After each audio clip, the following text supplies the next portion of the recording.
Good morning, Mayur. How you doing out there? I'm doing great, John. How you doing, buddy? Doing awesome. Excited to be here again. This is part 3 of our agent attraction series. We're doing a business planning workshop for Level Up. We're excited for you to be joining us, whether you're watching in EXP World or the YouTube channel or Workplace. Thanks for joining us this morning. We're going to do a quick recap. So, Alex, if you'll bring up those slides, we will do a quick recap first for our friends in legal. Everything we talk about with agent attraction is not a guarantee. This is not a get rich quick scheme, and we are paid on the production of agents that we attract to this company. So there is no instant millionaires. This is a business just like any others. And our goal today is to show you ways that you can turn agent attraction into another profitable business. And as such, have a very successful and simple business plan that will allow you to have predictable results over time if you put in the work. So that is our quick legal disclaimer. A quick recap: if you haven't watched the first 2 parts, I would encourage you to go to the eXp Realty YouTube channel, click the subscribe button, and then go to their live tab. And you can see over the last couple weeks, we have done 2 series on this, part 1 and part 2. And we'll go through a couple of those topics first. So the first thing we went through was your big why. In order to have a very successful business, whether it be sales, agent attraction, or anything else, you need to be powered by a big why. You need to have something that gets you motivated to do the things that you just don't naturally want to do. Then we broke down the economic model. What are the numbers that you need to hit in order to achieve your goal? We went through some examples of what that might look like. And then we got into our lead generation model. We want to know, how many conversations do we need to have? What are our conversion rates going to be? What's the difference between somebody who might become just an FLA, an FLQA, or a builder? And how can you make this something that duplicates over time? We reviewed a handful of lead generation sources and encouraged you to pick 3 that you plan to focus on. And we want you to go all in on those 3 with their own business plan for each of those pillars. And we discussed a bit of the budget model. Mayur shared how he was an operating principal and owner of a franchise, and how literally 50% of the expenses on a monthly basis for something like that are getting eaten up by staff and your physical location and leases and things that you just don't have to deal with in a model like this. So now we're going to transition to our next topic, which I think, Mayur, I think this is your favorite topic in everything that we do, especially agent attraction. We're going to talk about the organizational model. Where do you see agents go wrong? You know, we work with a lot of agents that try and do this whole thing themselves. They're like, I want to build a group of 1,000 agents, and they set out to recruit 1,000 agents. Talk to me a little bit more about how this doesn't have to be something you have to do all by yourself. Yeah, I think the analogy that we've been using is it's kind of like a football team. So you wouldn't go out and try to win a football game by yourself as a quarterback. You'd have a front line and running backs and wide receivers, and you have a lot of people that are helping you to score points. And it's the same for agent attraction. There is an unlimited number of people that you can recruit to help you, and there's some people that are already built in. So your upline is already built in there to help you. They have a vested interest in your success. Yet we find most agents don't even know all 7 people in their upline, let alone have them helping them with their goals, right? Yeah, so there's a lot of talk about different vernacular, right? So upline is just like a really easy way to describe your senior partners, right? And so when you're talking to other people who have not yet experienced the company and don't understand why it's so magical, you might choose to use, my senior partners or my partners. When you talk about your rev share group, you might talk about your organization, right? Because we want to stay away from multi-level or network marketing verbiage that might have a negative connotation to it. But you're absolutely right. We've got the people that we joined under who all have a vested interest in our success. And then we have the people that we bring into the company, either on our first level, second, third, fourth, seventh, whatever the case may be. Those are the really simple ones. But let's talk about some of these other ideas of people who could go into our organizational model. We could build a real org chart. We could put it up on the wall, and we could say, these are the people that are going to help me get to where I want to go. I want to build an organization of 1,000 agents. Who can I lean on to get me there? So what about a partnership? We have had a very successful partnership since we started. What would you tell people that are thinking about maybe creating a partnership in order to build this? This is a really, really tough hill to climb by yourself. And so you could have somebody as your partner. It could be your sponsor. It could be somebody that you're sponsoring, or it could just be somebody who's in the same spot as you that doesn't want to do this alone. This is just like any other business. You need to lead generate, you need to do events. There's a lot of things that you need to do, but there's no rule of having to do them on your own. And so I'd find somebody that has potentially a vested interest in your success, or just somebody who's similar to you that you can play off of. I mean, we talk about our personality types and they're quite different, and that complements really well because we get both ends of the spectrum. 100%. It's great to have somebody who plays off your personality and can keep you motivated. There's days I don't want to do this that you pick me up. There's days you don't want to do it that I pick you up. So that's been huge. And if you don't want to have a formal partner, you could have an accountability partner. I've picked people off of, there's an agent rankings that comes out in influencer rankings every single month. And I would always try and find one or two people that were kind of in a similar position of where I was and had a similar goal. And then we would do daily text messaging. We'd do daily screenshots of our rev share groups. We would talk about our goals and our short-term commitments. And those people, frequently I would just continue to put in the work and they would sort of stay where they were. And that was super helpful for me because I could see myself making progress while maybe they stood still. And then I was able to switch and get a new accountability partner and continue on and on. I think I've had like 4 or 5 different, very successful, amazing accountability partners since I've been at EXP. What about staff, Mayur? We've hired somebody amazing to help us with this goal. When we met Glenn Sanford, how did that conversation go? Yeah, several years ago, we met him at a sprint event. And so if you guys haven't gone to a sprint event, make sure you go because you get to have really cool conversations. And we talked to Glenn, and he said the number one thing that I would do if I was in your shoes is I would hire an onboarding partner. And basically, that's somebody who helps you to onboard agents into EXP, which there's a little bit of a gap from when people are ready to join to the point that they're fully onboarded. And so we found somebody that we hired and trained, and we've been working with her for almost 2.5, 3 years. She's onboarded hundreds of agents, and she takes away that part of the process for us. What lets us focus on sharing the company and really answering questions. But when it comes to onboarding, that's where a lot of people get stuck. And so we found somebody to help them get unstuck and make it a really seamless white glove transition. Yeah, Chelsea, you are amazing if you're watching this. And we didn't start there, right? We hired a VA. We went through Sphere Rocket. We got a VA. We worked with that person for several months. That VA ended up finding us another candidate who became our in-house onboarding specialist. And then when that person was ready to transition out, that person actually found Chelsea and we ended up hiring her. And she's grown in to become much more. I mean, she's our integrator. She runs multiple businesses for us. And it's been a great evolution. So you don't have to start with this rock star level 10 integrator employee. You could start with a VA and kind of scale your way up. One of my favorites is referral partners. So a lot of times people are like, oh, everybody I know is happy where they are. They're never leaving Coldwell Banker. They're never leaving Keller Williams. They're there forever. These are my core relationships and they're not ready to move. Well, one thing that I love to do with these people is I love to ask the question, how can I become the go-to agent that you send people to when your friends are leaving the company you're at? Because at Coldwell Banker and Keller Williams and every brokerage under the sun, about 30% of the agents leave every single year. And so what I want to become is a trusted resource so that my friend who has influence that isn't leaving that company can say, you know what, if you're going elsewhere, if you're looking at other brokerages, if you're considering EXP, why don't you call John? I know he'll take care of you. I get text messages every single day from people that are never coming to EXP, but they introduce me to a ton of people. So that has been massive for me. Mayur, talk about the importance of like the EXP staff and the growth team and some of the resources we have internally. Yeah, and so once you get to onboarding a large number of agents or even teams, you're going to need help. So you're going to need to have people within EXP that can help your agents navigate their way. And so one of our best relationships that we have is with the vice president of growth, Sean Murphy. And we've had a relationship with him back when we were at KW because we all had the same position. We were all team leaders. And when we found out that he took over that position, you and I were rather delighted because he's a great guy. And he helps us with ironing out a lot of really big wrinkles.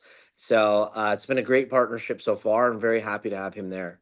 EXP is an amazing company, and everyone in corporate will bend over backwards to help you get where you want to go. The hardest thing is you just have to get to know them.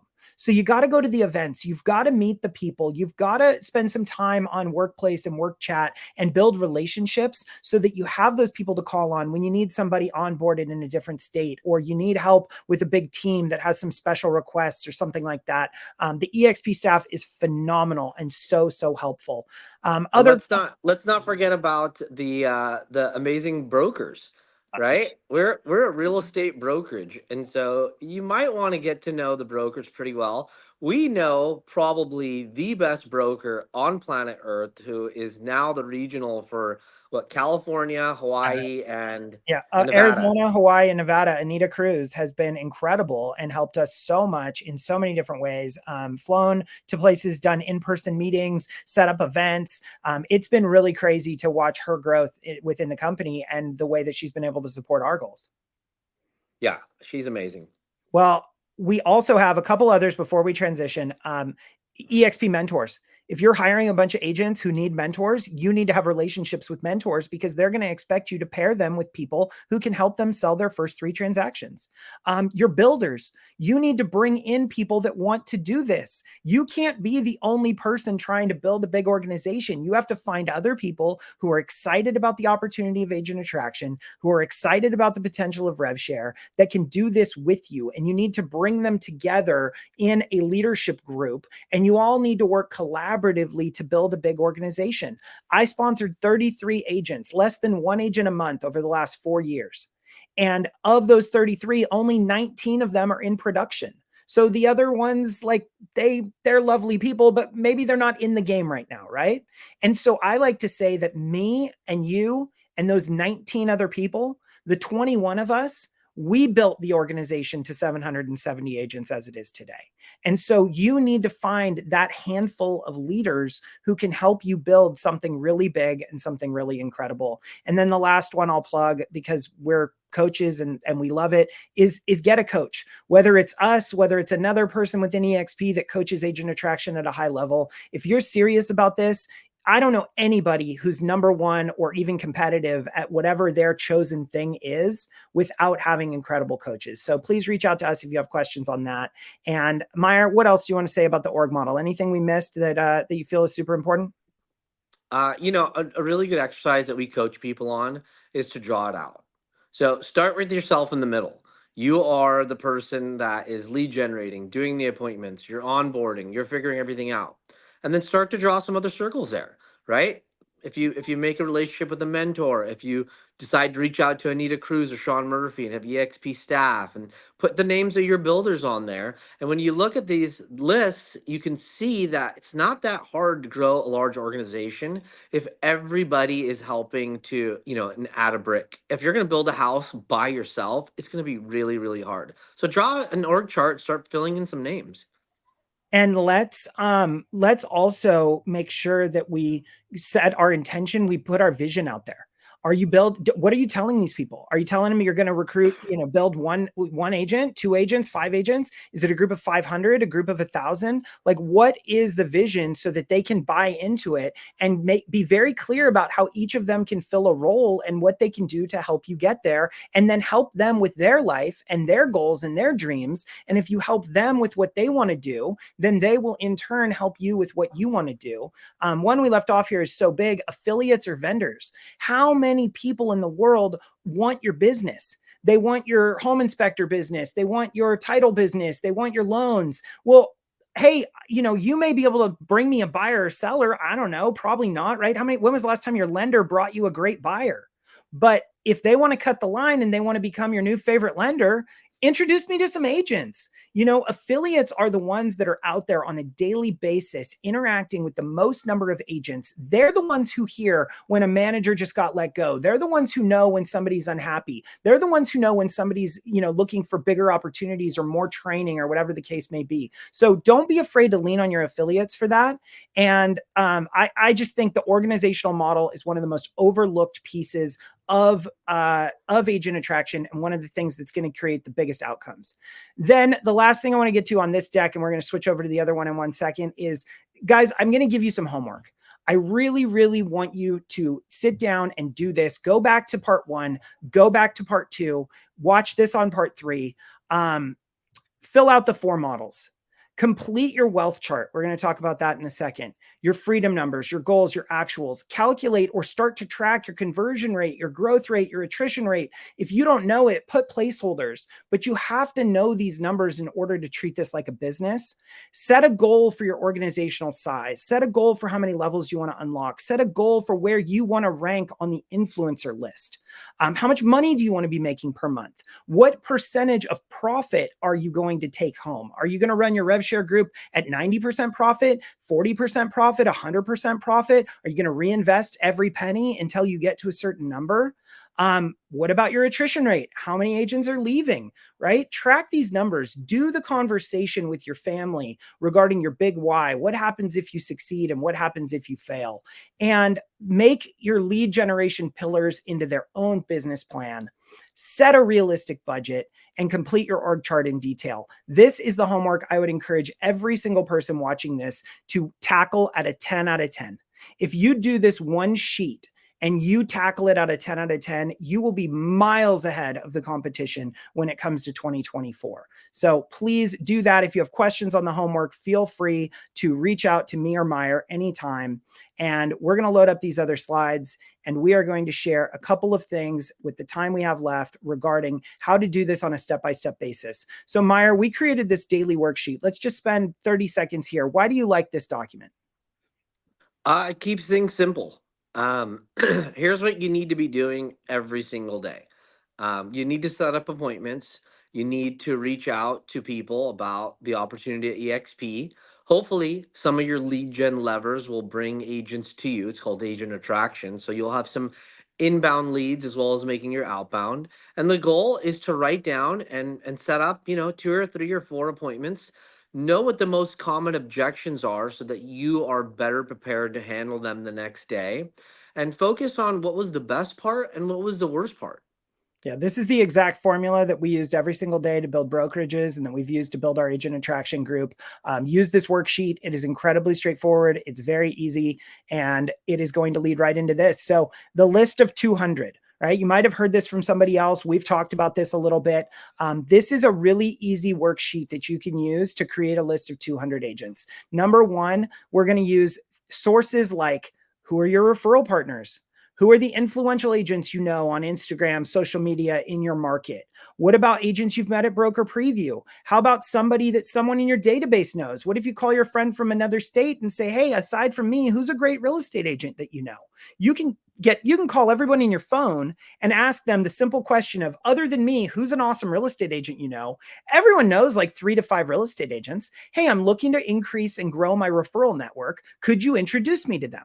And then you don't just like bait and switch them. You call and you talk to them and you become partners and referral partners and you collaborate and help, but they go on your list. And over time, you can explain and explore the opportunity with EXP with them.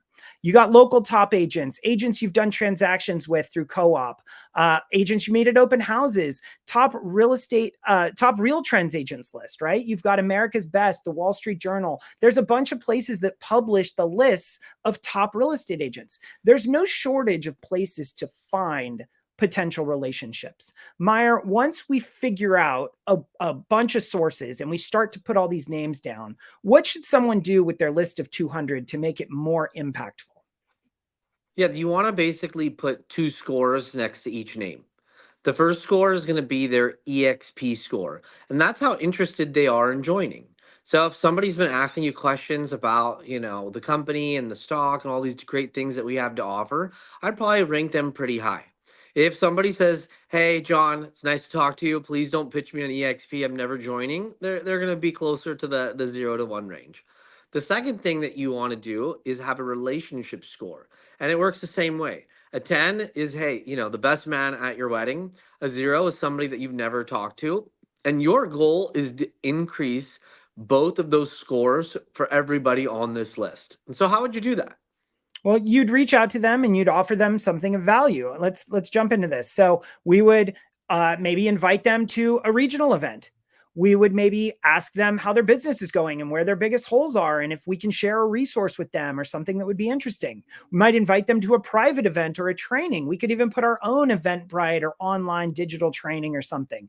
We could invite them to watch a level up series or attend a mastermind or something, a class that's going on in EXP world. Get them a guest pass, invite them to EXP Con, invite them to a regional rally. Like, there are a million things that we could do to offer value. And one of the easiest ways to start to increase those relationship scores and those EXP interest scores are to just have conversations with people, find the opportunity, and then invite them in to experience our world, right? Maybe EXP world, but maybe just a little bit of the EXP world that you're a part of. Maybe it's workplace for you. Maybe it's your individual agent attraction group. Maybe your sponsor puts on amazing events. Whatever the case may be, EXP is an experiential company, and it's a lot easier to do this if you start to invite people to something that they can see. People don't believe in things you tell them. People believe in things they experience and see with their own eyes. And then once that happens, Mayur, how would you follow up with somebody who has experienced a little bit of EXP to get a flavor of it? Yeah, so you never want to invite somebody to something and just hope that they call you and say, "Hey, that was great. I want to join," because that doesn't happen. You want to invite people to, all the different things that you just aforementioned, and then follow up and say, "What did you think of that? Give me your feedback. Did you like it? Did you not like it? What was your number one takeaway?" And the most important thing you can do is ask them if they're going to implement something that they learned that you provided them in their own business, and then hold them accountable. We always say, be the broker they wish they had, be the manager they wish they had. Well, this is what a good broker or manager would do. They would provide a ton of value and they'd hold you accountable so that you can implement it in your business. And you should do the exact same thing. Yeah, I remember when Justin Etherton first started that concept for us. We did a big event with Dan Beer up in Santa Barbara, and he brought like 100 people together for this event, and it was amazing. And we were like, "Okay, Justin, like, you got 100 people in the room. Now what?" And he's like, "I am calling every single person to ask them what their number one takeaway was, and I'm going to calendar a reminder to follow up with them about them implementing that idea." And I mean, what a powerful strategy to really care about people. And the best part about this is, like, it's not people join or I lose. There are going to be people that never join from that room that will be impacted by Justin. Justin is going to have an easier time selling his next listing because he has 100 friends in that community. Justin's going to have an easier time finding a buyer for one of his listings because he has 100 relationships, or an off-market listing for one of his buyers because he has 100 relationships. Those agents, even if they never join, they're going to refer him people who want to join. They're going to help him put deals together. They're going to send him Christmas cards or drop something off at his house. Like, being a good person and building relationships in the community is a win-win, whether or not these people ever decide that EXP is the right fit for them. I find that too often people are so focused on the outcome, they're so worried about getting people to sign up, that they miss the portion about building the relationship and just being a good person. At the end of the day, if they join EXP and name me sponsor, that is amazing, and nothing would make me happier. But that is not the reason that I'm building relationships with people. The reason that I'm out there building relationships is because I know that if I help enough people get what they want, that I can have anything that I want. And there's so many ways that we can be rewarded in life through that. So that is the approach that I would take if it were me, rather than just EXPing, right? We say that term, EXPing all over somebody. Like, nobody wants to be thrown up on. And if you can see where we go back through this, right? We daily worksheet, create a list of 200, relationship score, like, invite them to something. None of this has been like, let's hop on a call and explain EXP. Let me tell you why you need to work at EXP. We have not done any of that to this point. We are leading with massive, massive value. And then we are encouraging them and inviting them into our world.